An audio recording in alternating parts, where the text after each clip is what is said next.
Hi అండి, నమస్తే. Welcome back to రైతు కుటుంబం. ఈరోజు మన రైతు కుటుంబంలో ప్లెయిన్ పలావ్, దాంతోపాటు చికెన్ కర్రీ. ఈ సండేకి ఈ చికెన్ కర్రీతో ఈ ప్లెయిన్ పలావ్ ఒకసారి ట్రై చేసి చూడండి. చాలా చాలా బాగుండిద్దండి. ఈజీగా చేసేయచ్చు పలావ్. కుక్కర్లో కాకుండా విడిగా plain pulao and chicken curry ఎలా సింపుల్గా వండేసుకోవాలో ఈ వీడియోలో చూద్దాం. ఫస్ట్ మనం చికెన్ని చక్కగా వాటర్తో 2-3 సార్లు క్లీన్ చేసుకుని పక్కన పెట్టుకున్న చికెన్లో పెరుగు కొంచెం వేసేసుకుని, అలానే ఉప్పు, టేస్ట్ తగ్గట్టు ఉప్పు, పసుపు, కొంచెం కారం కూడా ఈ విధంగా చల్లేసుకోండి. కారం కూడా చల్లేసుకున్నాక కొంచెం ఆయిల్, 1 గంటి ఆయిల్ కూడా వేసేసుకొని బాగా మిక్స్ చేసుకోండి. వీటన్నిటిని బాగా మిక్స్ చేయాలి. ఈ విధంగా వీడియోలో చూపిస్తున్న విధంగా బాగా కలుపుకోండి. కలుపుకున్నాక మూత పెట్టేసి పక్కన ఉంచేయండి. ఒక ½ అన్ అవర్ పాటు మూత పెట్టేసి పక్కన ఉంచేయండి. ఇప్పుడు మనం ఒక బాండి స్టవ్ మీద పెట్టేసి దానిలో ధనియాలు, ఎండు కొబ్బరి ఈ విధంగా వేయించుకోవాలి. ధనియాలు, ఎండు కొబ్బరి మాడకుండా కలుపుకుంటూ ఉండండి. లో ఫ్లేమ్లో వేయించండి, లేకపోతే మాడిపోతే. అలానే ఇప్పుడు నువ్వులు, గసగసాలు కూడా యాడ్ చేసేసాం. ధనియాలు, కొబ్బరి, ఎండు కొబ్బరి కాస్త వేగినాక నువ్వులు, గసగసాలు వేసుకుని 1 నిమిషం పాటు వేయించేయండి. ఎక్కువసేపు అయితే మనకి గసగసాలు, నువ్వులు అనేవి మాడిపోతాయి. కాబట్టి ఒక ప్లేట్లోకి పక్కకు తీసేసుకోండి 1 నిమిషం ఆగినాక. అలానే జీడిపప్పు కూడా కాస్త ఫ్రై చేసుకోండి. ఇలా వీటన్నిటిని ఒక ప్లేట్లోకి తీసేసుకొని కాస్త చల్లారినాక ఒక మిక్సీ జార్లోకి ట్రాన్స్ఫర్ చేసేసుకోండి.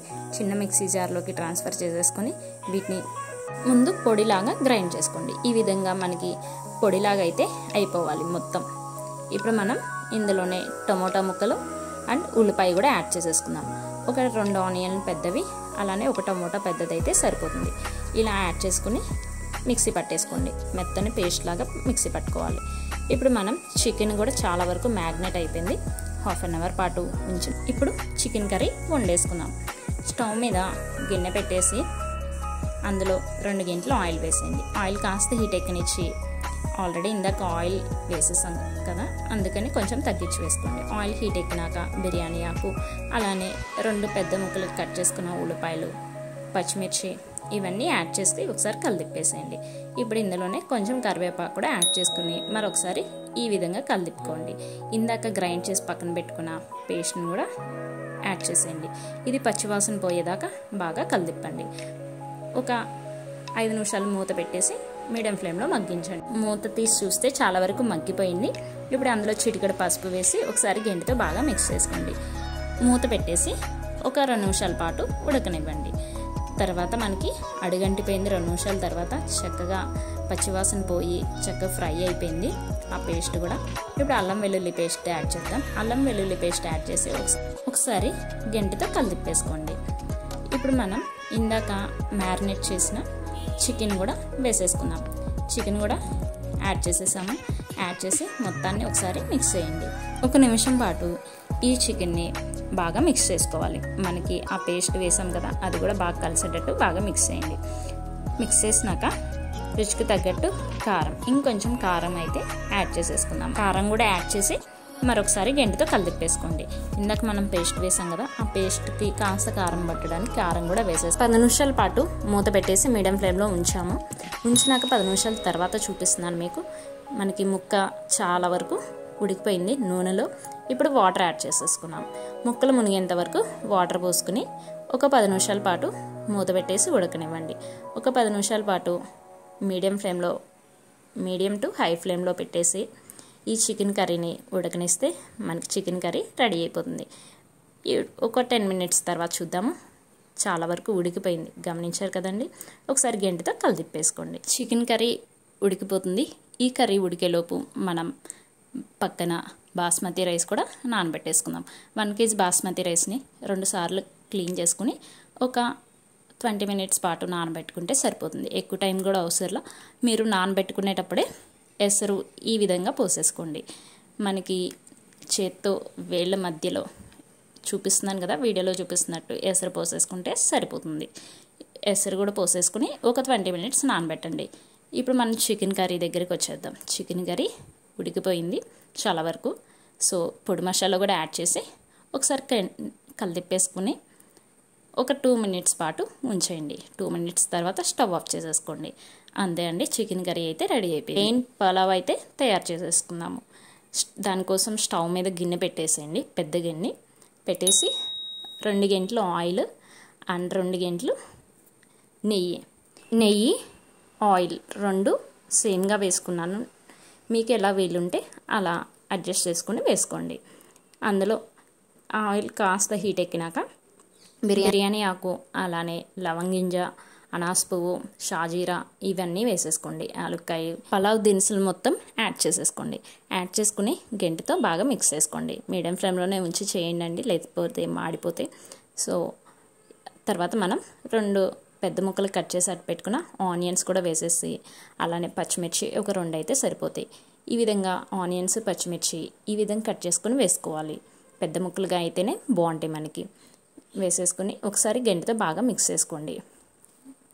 మనం ఈ కాస్త మగ్గనిచ్చినాక అల్లం వెల్లుల్లి పేస్ట్ కూడా వేసేసుకోవాలి. ఇలా అల్లం వెల్లుల్లి పేస్ట్ కూడా యాడ్ చేసి ఒకసారి బాగా గంటతో కలిపేసుకుని మీడియం ఫ్లేమ్లో ఉంచి చేయండి. మనం జీడిపప్పు అలానే గసగసాలు పేస్ట్ చేసుకుని వేసుకోండి. జీడిపప్పు గసగసాలు పేస్ట్ మాత్రం స్కిప్ చేయొద్దు, కొంచెం అది యాడ్ చేసుకుంటే టేస్ట్ బాగుండిద్ది. యాడ్ చేసి 2 నిమిషాలు బాగా మగ్గనివ్వండి. ఇప్పుడు అందులో వాటర్ కూడా యాడ్ చేసేసుకున్నాం. ఇందాక ఎసరికని కరెక్ట్గా పోసుకున్నాం కదా, ఆ వాటర్ ఇందులోకి యాడ్ చేసేసుకుని మూత పెట్టేసి ఒక నీళ్లు తెరలేంత వరకు ఉంచుకోండి. నీళ్లు తెరులుతున్నప్పుడు ఇందులో రుచికి సరిపడా ఉప్పు వేసేసి ఒకసారి కలిదిప్పేసుకోండి. ఉప్పు వేసేసుకున్నాక రుచికి తగ్గట్టు ఉప్పు యాడ్ చేసుకుని కలిదిప్పేసుకున్నాం. అలానే కొంచెం ధనియాల పొడి కూడా ఈ విధంగా కొంచెం ధనియాల పొడి కూడా యాడ్ చేసేసాం. ఇప్పుడు మనం ఇంకా నీళ్లు బాగా తెరిలిపోయినాయి.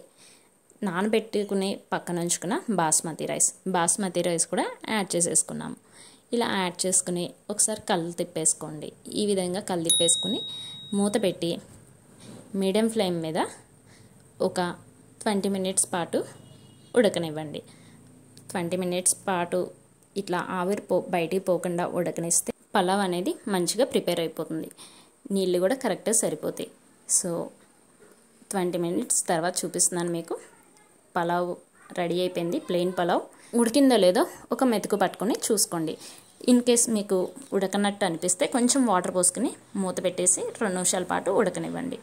చక్కగా ఉడికిపోతుంది, కంగారు అవసరం లేదు. లాస్ట్లో మనం ఇంకా కొంచెం పాలు తీసుకుని అందులో కొంచెం ఫుడ్ కలర్ యాడ్ చేసుకుని ఇలా పోసేసుకోండి. అండ్ ఫ్రై చేసి అట్టు పెట్టుకున్న జీడిపప్పులు కూడా ఈ విధంగా వేసేసుకుని ఒకసారి కలిదిప్పేసుకోండి. మొత్తం బాగా కలిదిప్పుకోండి. నేతిలో ఫ్రై చేసుకున్న జీడిపప్పు వేసేసుకుని ఒకసారి ఈ విధంగా కలిదిప్పేసుకోండి. కలర్ ఇష్టం లేకపోతే కలర్ స్కిప్ చేసేసి వట్టి పాలైనా లాస్ట్లో కొంచెం పోసుకోండి. ఈ విధంగా మనకి పలావ్ అయితే ప్లెయిన్ పలావ్ రెడీ అయిపోయింది. ఒక ప్లేట్లోకి తీసుకుని సర్వ్ చేసేసుకోవడమే. ఎంతో ఈజీగా అండ్ సింపుల్గా పలావ్ రెడీ అయిపోయింది. అలానే పలావ్తో పాటు చికెన్ కూడా వండేసుకున్నాము. సో మీరు కూడా ఒకసారి ట్రై చేసేసి ఎలా వచ్చిందో నా కామెంట్ సెక్షన్లో షేర్ చేయండి. అలానే వీడియో కనుక నచ్చినట్టయితే మీ ఫ్రెండ్స్కి, రిలేటివ్స్కి షేర్ చేయండి. మన ఛానల్ని అయితే తప్పకుండా సబ్స్క్రైబ్ చేసేసుకోండి. Thank you for watching.